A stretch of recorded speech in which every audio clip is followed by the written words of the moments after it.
Hi guys, this is Rob from Iceboxauto here today. Just going to show you today's install, which is on a Ford Ranger, and this is the 2016 Plus car. Now this one comes for left-hand drive and right-hand drive.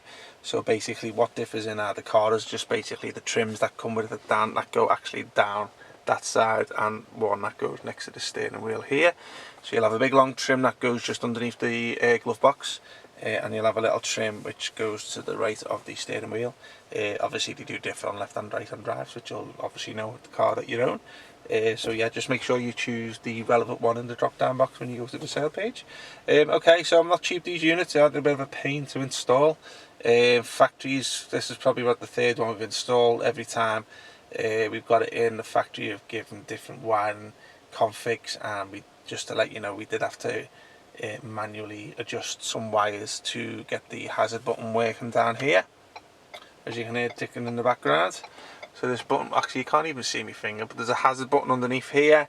There's a home button, there's a radio button, navi, phone. Apologies, the camera's been set up today and not to show you these buttons, but you will be able to see them in the sale page anyway. So you do have some physical buttons down here which will relate to this screen here, also the hazard button, and you do have a couple of round circular buttons which are physically movable for volume. It does work with the steering wheel controls, so I'll just show you that. As you can see, that's just me playing a bit of music off my CarPlay. So this is what you see here is CarPlay. So this is pretty much brings a lot of your apps over onto your phone into one hub. So CarPlay is designed to make things easier for you. You can speak to it, you can use the Siri support if you want. You can get your maps and your music working together. It's dual functionality, so obviously you can play music while your maps are going. And this brings any navigation app, any text messaging apps, phone apps, podcasts, stuff like that. So as you can see, it's brought over a few of my apps on my phone. So you got like my WhatsApp, my WeChat, which is obviously what we discussed. Chinese, we'll have a little chat with the Chinese factories on this one. There's my digital radio app from my phone. There's my SoundCloud. There's my Google Maps. So just to show you Google Maps, as you can see, it gives you a nice imagery of the satellite view. You can go down to the normal. If you're more familiar with the Apple Maps here, then there's your Apple Maps there too. Now your Siri support is linked up to your Apple Maps, obviously, so if you did ask it to take you somewhere, then obviously the Apple Maps will come up, as opposed to if you're an Android user, and then you would normally get Android Auto, which is pretty much same functionality as what you see here, but obviously if you say hey Google, then obviously Google Maps are going to take you wherever. Okay, so this is the CarPlay. It is wireless. Android Auto is wireless there. I'm just going to take it over to the Android interface, which is this one here. So you can customize this if you want by downloading apps from the Play Store, like a Gamma Car Launcher, and changes things around and stuff and how it looks. But this is how it looks when you install it from day one. As I say, the factories keep on changing things, so sometimes you might get a little tweak on the menu interface sort of thing, like, but always check in with us before if you're interested in this style of picture. So just to show you this part here, 1 second. This is the heater system and your heated seats and your digital AC and your AC, and all becomes touchscreen because you are removing the original AC panel with all the heated seats and stuff like that. As you can see, the heaters are going on in the background. All these buttons are physical. There's touch stuff. Oh, that one is actually heated seat. That's the heated wheel. That's, sorry, let me lower that down. So if your car's got 1 second, excuse me 1 second. So if your car's got heated steering wheel, then you've got that option there too. There's your heated seats there. I don't think the car. Oh, actually, the heated seats will only work when the car engine's running. I'm not going to put the car on because obviously this might go off and then come back on again. But these options will only work when your car's running. Obviously, I've only got the key and ignition one. And as I say, pretty much you can see what you get from there. Anyway, you got like a little button here you can use for volume down below. Also, you got your physical button just a bit lower further on down. So I'll just give you a little rundown of what the homepage has got. So obviously you've got this is your radio icon here, which is a shortcut to take you to the radio. This is your navigation here, so it takes you a shortcut to your Navi Maps. Now you can put any map of choice onto the system because it's got a built-in Play Store. So if you wanted to put like Waze, you can assign that to this icon on the homepage. This is a Google map trying to load up. It is an online map, so you will need the data connection with it. So alternatively, you're going to need to connect your hotspot to the system, of your phone to your system, or you can use a SIM card, and that'll also give it an internet connection. You'll find that the maps will load then. I can't link to our. If I want to link to, let's say, if I link to, this is the built-in Wi-Fi this way, so this will link up to any Wi-Fi hotspot on your phone or any house hub, but obviously, as you know, when you're driving, you're obviously going to lose the signal. So obviously this is good for if you want to download maps and stuff like that, or apps outside your house. So if I just connect our connection, this is going onto our office hub here. So as you can see, this will connect to this here. So as you can see, it is quick and responsive. And now, as you see, you'll probably get all your messages coming through from the Google services. Now this has got an internet connection now, so alternatively, if I do this, it should realistically, now the Google Maps will work, as you can see. This is the same method if you want to connect it to your phone's hotspot, but we always say if you're going to use the Android side for like Netflix, YouTube and all that type of stuff, we always do advise getting a SIM card with data, and it does come with a SIM card holder. Put your SIM card into there just to keep your internet connection separate to your phone. Only reason being is if you're going to be using the CarPlay, the Android Auto app, which I showed right at the beginning of the video, it connects to your phone via the hotspot, but obviously it will conflict with the connection for the Android side, which wants to connect to the Wi-Fi. Sorry, just getting muddled up here, guys. This is how confusing it gets.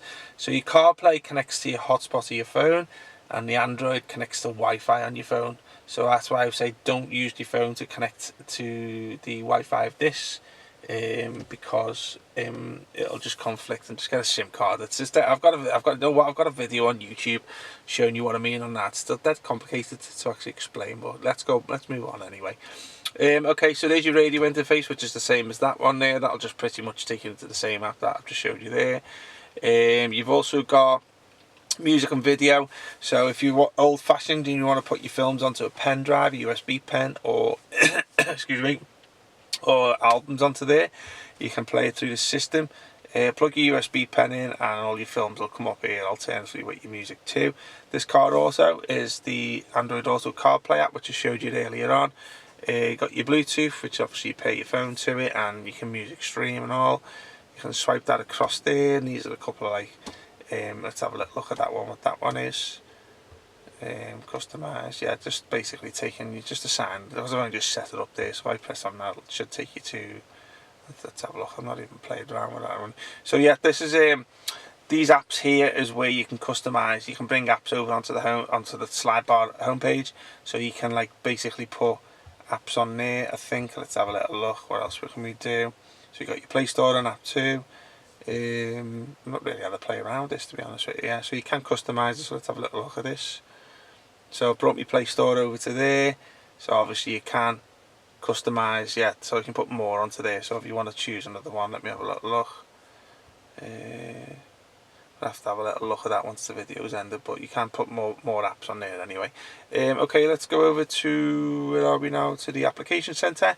So this is where all your apps go into, which is basically pre-installed before installation. So obviously if you did want any more on there, like Netflix, YouTube and all that, you can simply go into the Play Store, log on to there, download your apps as you would normally do with your phone, and then you will come onto this side here.